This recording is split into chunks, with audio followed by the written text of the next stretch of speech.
Good morning, everyone. Today I'm talking about the industries in India, chapter 3, part 3. In the previous chapter, we already discussed the introduction part and type of industries, little bit points, some little bit points like agriculture based industries, and what are the suggestions for enhancing of cost agriculture product, forest based industry, and what are the government efforts. Now today we will discuss the some more important industries. First, I'm telling about the cotton textile industries. Yeah, obviously cotton textiles industries is highly organized and also most important in India. You can see in the video there are actually 1866 cotton textile mill. Out of this, 82 mills are owned by the private entrepreneurs, and the 10% of mill are under government and 8% are corporative sectors.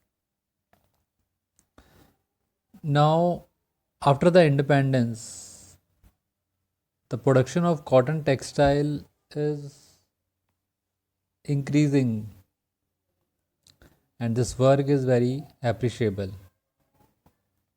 And if we are talking about the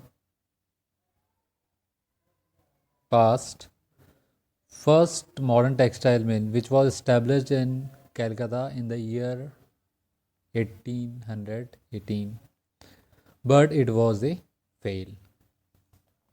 Afterward,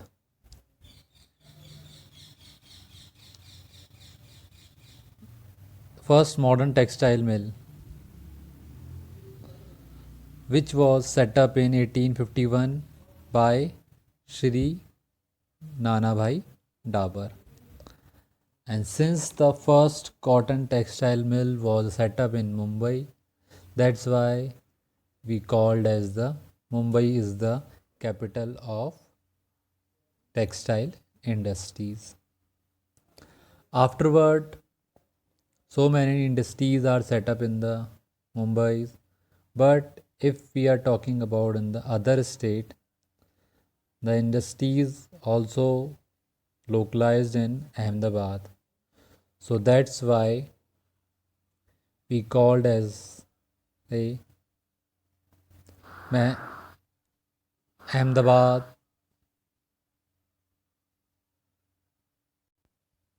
Sorry for disturbance. So lot of the industries are established in the Ahmedabad. So Ahmedabad was also known as the Manchester of India. Same as in Uttar Pradesh is also known as the Manchester of North India, and the Coimbatore is the Manchester of the Southern India. Yeah, now we are talking about the production of cotton cloth. Production of cotton cloth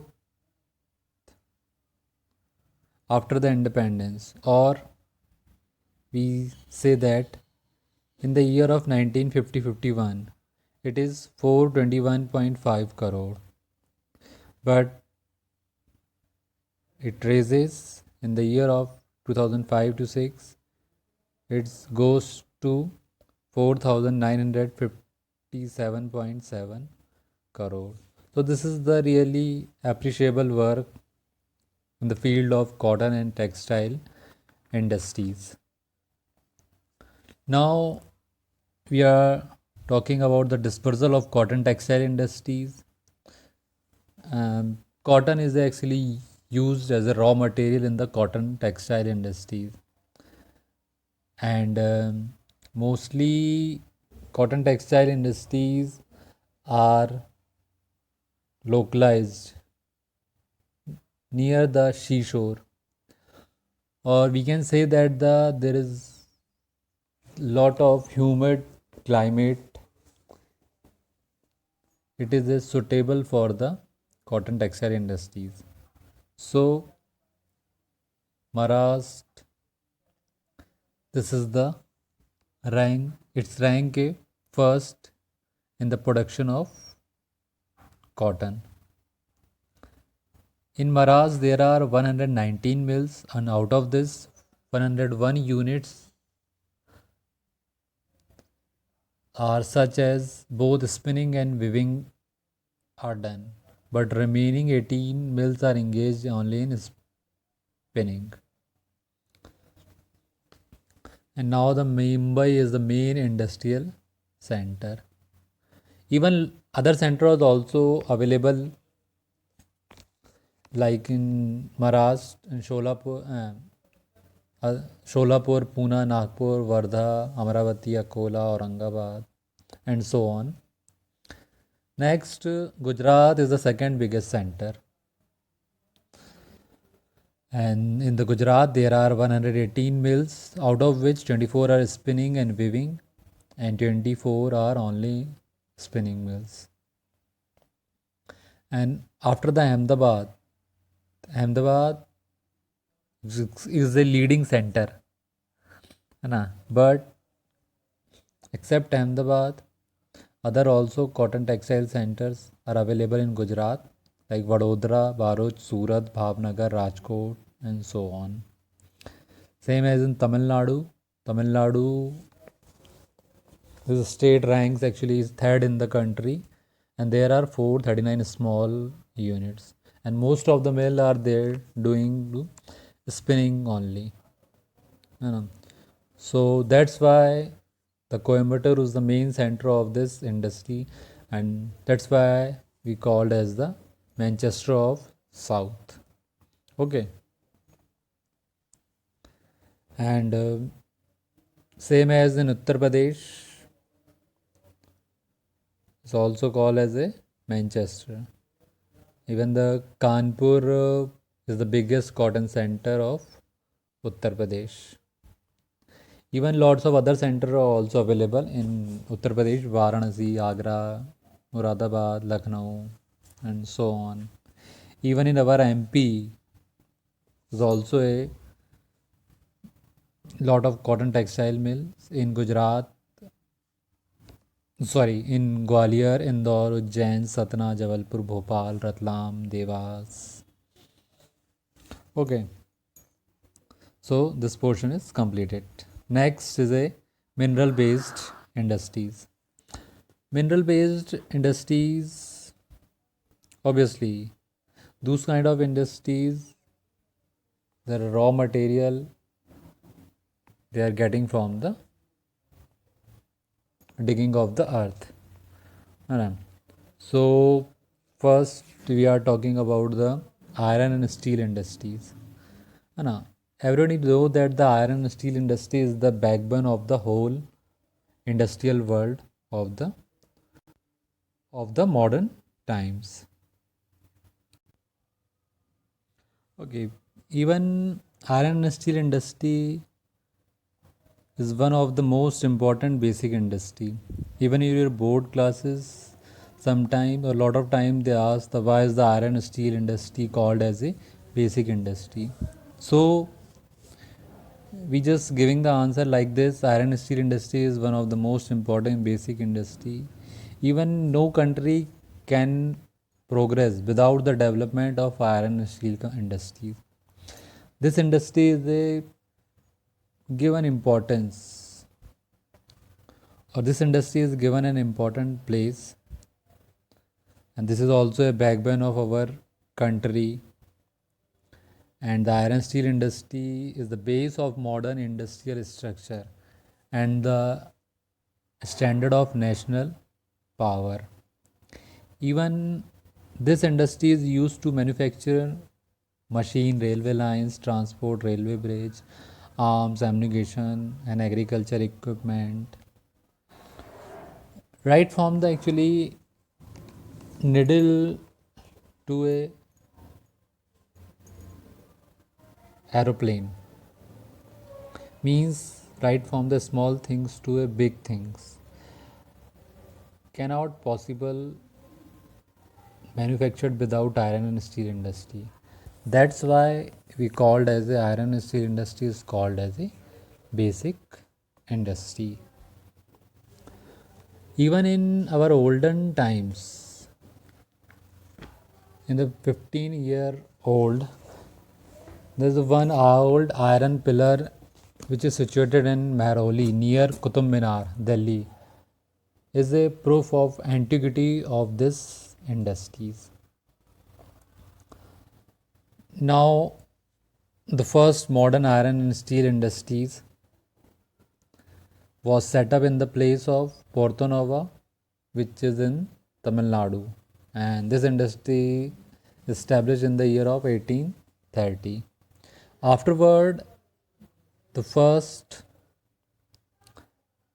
large scale plant of iron and steel industries, which was set up in Sakshi, a place of Jharkhand state, and it was established in the year of 1907 by Jamshedji Tata. That's why this place is also known as the Jamshedpur. Okay, got it.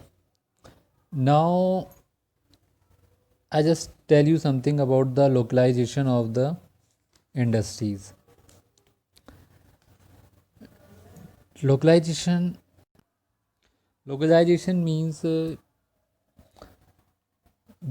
industry in India is localized in particular area where they are getting the raw material is available, or the raw material is evidently available. है same as we thought that where enough fund are also available in the both of the production as well as the trading capital, even suitable climate they also searching. We already discussed in the first part. Means they also search that the cheap labor, adequate raw material, good network of transportation, or there is also a wide market is also available. So if you are talking about the iron and steel industry, the more raw material used in the industries are iron ore, coal, magnesium, limestone, and dolomite, and etc. There is not in single raw material. There is lots of raw material. So according to this raw material, they are set up industries in different regions. Industries located in cold belt, which is situated in Hirapur, Kunti, Kulti, Durgapur, and Bokaro. Such kind of industries which are located in the near of the iron ore belt is Bhilai, Raulkela, Bhadravati, Salem, Vijayanagar, Chandrapur. And such kind of industries located in area between the coal and iron ore are belt. Even there is also transportation facilities also available is a Jamshedpur. Fourth one is the iron and steel industries were located in a coastal area, Vishakhapatnam. Okay, and even the Tata Iron and Steel Company, which is located in Jamshedpur, is also known as a TISCO. Okay, and this is the largest steel plant not only in India but in the whole of the Asia. Okay, TISCO, TISCO, TISCO. It is located in Jamshedpur, and Jamshedpur is in the state of Jharkhand, and this is the biggest plant not only in India but in the whole of Asia. Even here in the TISCO plant, they are produced steel, rod, sheets, rails, and lots of wire. Got it? Now, in your book is also mentioned a iron steel plant table. Means there is lots of iron steel plant which is localized in our India. I just telling 2-3 names which is more important for us.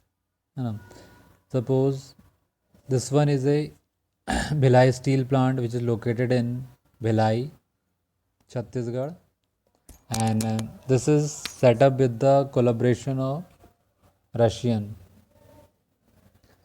Same thing. Next one is the Durgapur plant which is in West Bengal, and this plant is set up with the help of the Britain. Okay, and then Bokaro steel plant which is in Jharkhand, and its main characteristic actually its RCC chimney is the biggest in Asia. And this Vijayanagar steel plant is it in Karnataka. It's wholly based on Indian technology. And few points are left. Actually, if you are talking about the production of iron steel, after independence, actually, it shows a sustainable increase in the production. 1970-71, the production was a 70 lakhs ton, but in the 2005 and 6, it will be increases to 492 lakh tons. Then we are talking about the employment, directly or indirectly way lots of person are employed, but this industry is giving a direct employment to the more than the 5 lakh person in India. Even India places the 9th in the world in the production of the steel production. Now next, paper industry. Paper industry is the basis of modern civilization. Even paper industry is the most important forest based industry. Now the actually art of the preparing paper by hand developed in India in the 8th century. But before the British rule, the making of paper was a cottage industry in India, and the Kalpi and the Mathura that time is the main center. Okay, now the first successful paper mill which was set up in India in the year of 1716 in Trambukar, which is located in Tamil Nadu. And at the time of the independence, there were more than 100 paper mill in our country. And one more thing, actually, paper is prepared out of the pulp made of bamboo, rubber, wood, and grass. Okay. Even color and saris is also used for the paper making. But nowadays, the raw material used in India, paper industries, actually, which is 53 percentage, they are getting the raw material from the forest, and the 23 percentage raw material getting from the agriculture produce, 15% are waste paper, and the 9% is the other raw material. Now localization of industries, here is the mention actually 2.38 tons of bamboos is needed to manufacture of 1 ton of paper. Okay, and now even the paper industries in India has been localized in different places. Actually, they are getting the raw material, other geographical factors like like plane, land, transportation facility, skilled labor, and the power are also available. So the main paper producing state in our country are the Karnataka, Kerala, Bihar, Jharkhand. But the main producing center, which is in the rank of first, is in the West Bengal. And even in our Madhya Pradesh, in Hoshangabad, one security paper mill is also situated. Okay. And now we are talking about the production of paper. India rank actually 20th in the world in respect of paper production. And after independence, paper production has increased 30 times. So it is a good for us.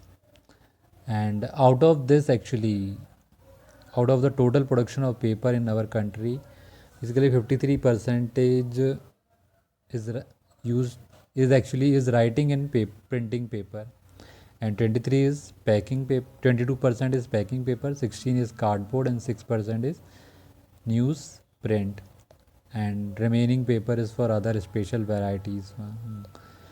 And now we are talking about the production in the year of 1950-51 is a 116,000 ton. Obviously it raises in the year of 2001, it raises to 3,090,000 tons. And they are also giving a more than 3 lakh pupils job, 3 industries in national economy.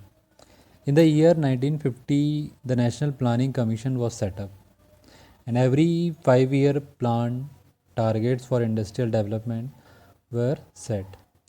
Consequently, due to increased contribution of industries to national economy, their achievement of following objectives could become possible. Obviously, every 5 year, our government they are fixed a target for the industrial as well as the agriculture developments, or else we said that the economic development. So here the some achievements are showing in the industrial sector. First one is the increase in production due to industrialization. Per capita income increases and consequently the standard of living improves. Obviously, after the independence, lots of industries are set up in our country. So the production is also increases.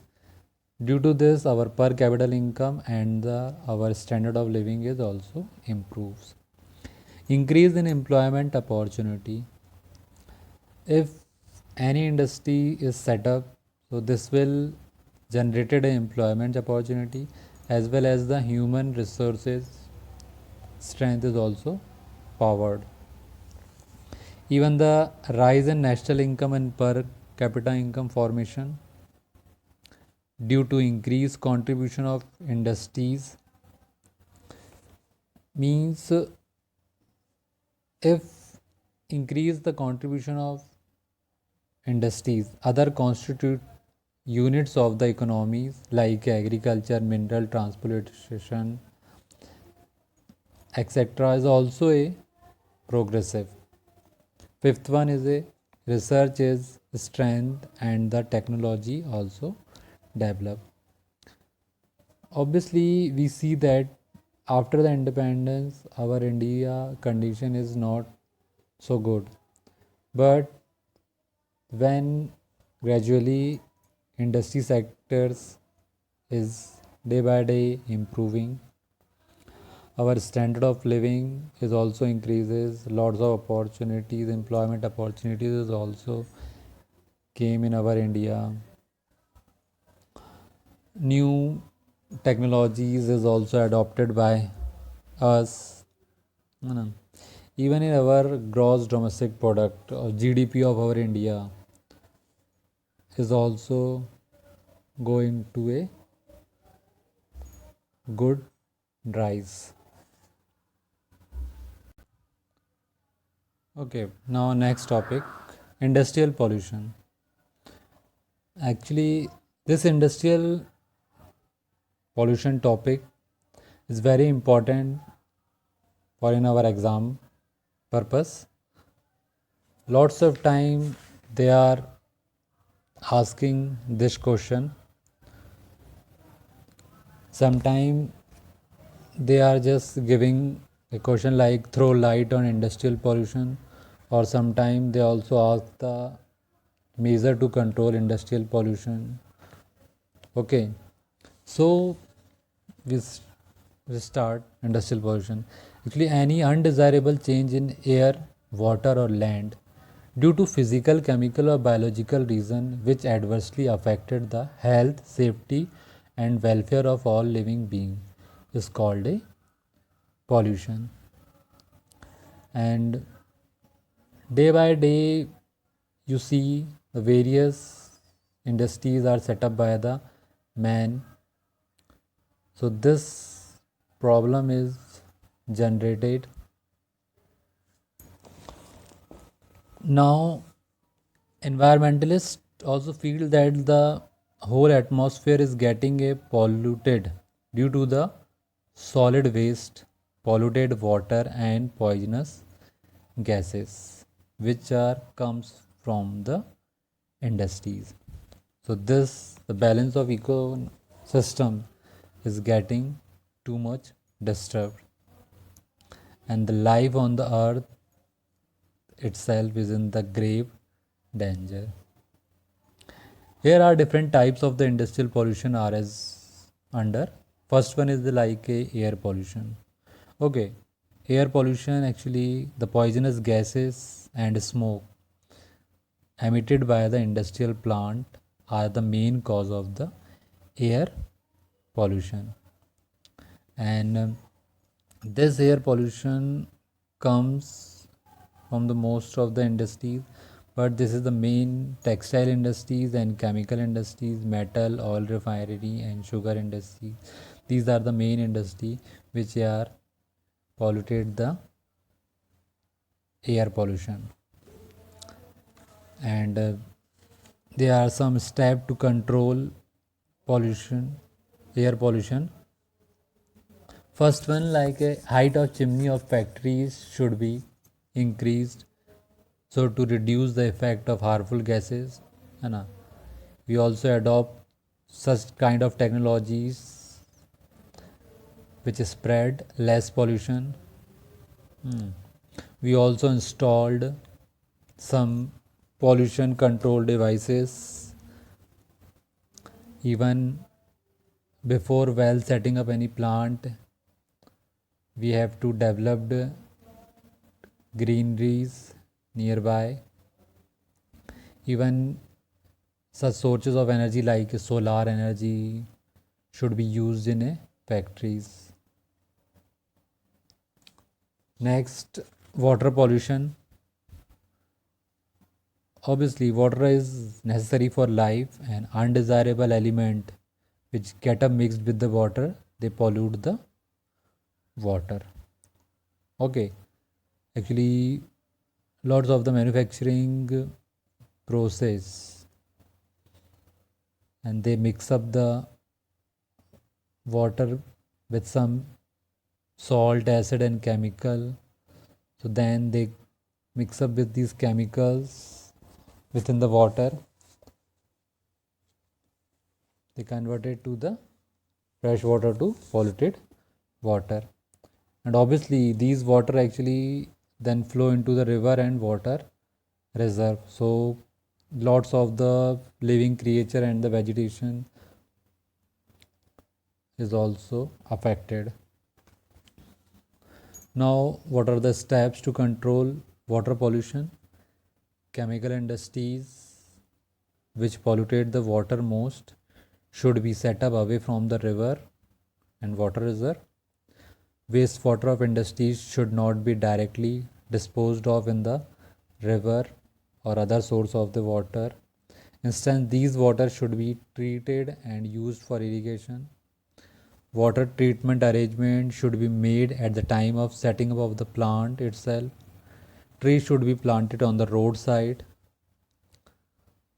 Okay. Next is the land pollution. You know, even everyone know that the land is limited. We cannot extend. So misuse of this resource can have a serious effect. Disposal of industrial waste on the surface of the earth is known as a land pollution. That industrial waste which is full of chemical, odorous, inflammable, poisonous matter, these are actually harmful for the environment. And this land pollution is also called as the soil pollution. What are the steps to control land pollution? Industrial waste should not be thrown in the open area. Okay, proper arrangement should be made for their disposal. The waste should be burned by modern method and heated, so generated, that can be utilized as a energy. Got it? Even due to this, about 80% waste is burned and the air pollution causes by burning can be controlled. Biodegradable waste can be used for preparing compost manure. Technology should be developed to recycle the industrial waste. Okay, and the next is a noise pollution or a sound pollution. Any sound in the air which is irritated and hamper the function of mind properly. This is the sound pollution. Generator also make a constant noise. Consequently, the worker working here become a victim of deafness and many mental problems. And these are the steps to control noise pollution. Industries should be set up away from the cities. Modern technology should be used to reduce noise. And also we are constructing noise absorbing walls. Proper maintenance of machinery should be done to reduce the noise.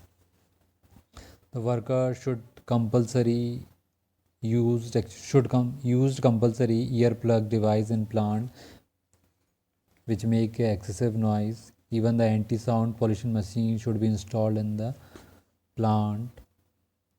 Okay. Now this is your last topic.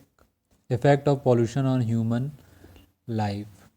Obviously, polluted atmosphere harm the completely ecosystem, and these are the bad effects of these.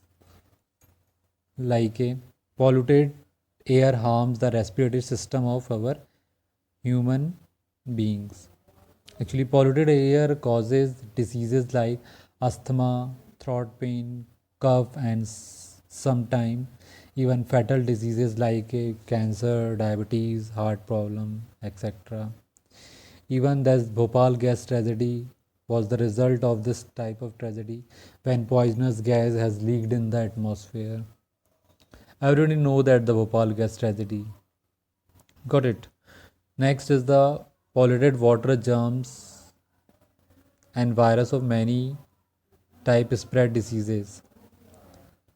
Polluted water actually causes many diseases like cholera, diarrhea, typhoid, skin diseases, cough, cold, paralysis, blindness, hepatitis, and other stomach diseases or disorders. Next is the mosquito flies and worms bred in the dirty place and polluted things. In dirty atmosphere, several bacteria get bred with causes many diseases like stomach disorder, diseases of the eyes. And last one is the hearing ability is highly affected by sound pollution. Excessive noise cause deafness, beside disease like blood pressure, heart problem, headache, restlessness is also a develop. So this is the effect of pollution on our human life actually, and this will also create a lot of problem. The average temperature of earth is also decreasing, so there is also a danger of global warming. So now students, we have completed the third chapter, industries in India. Thank you.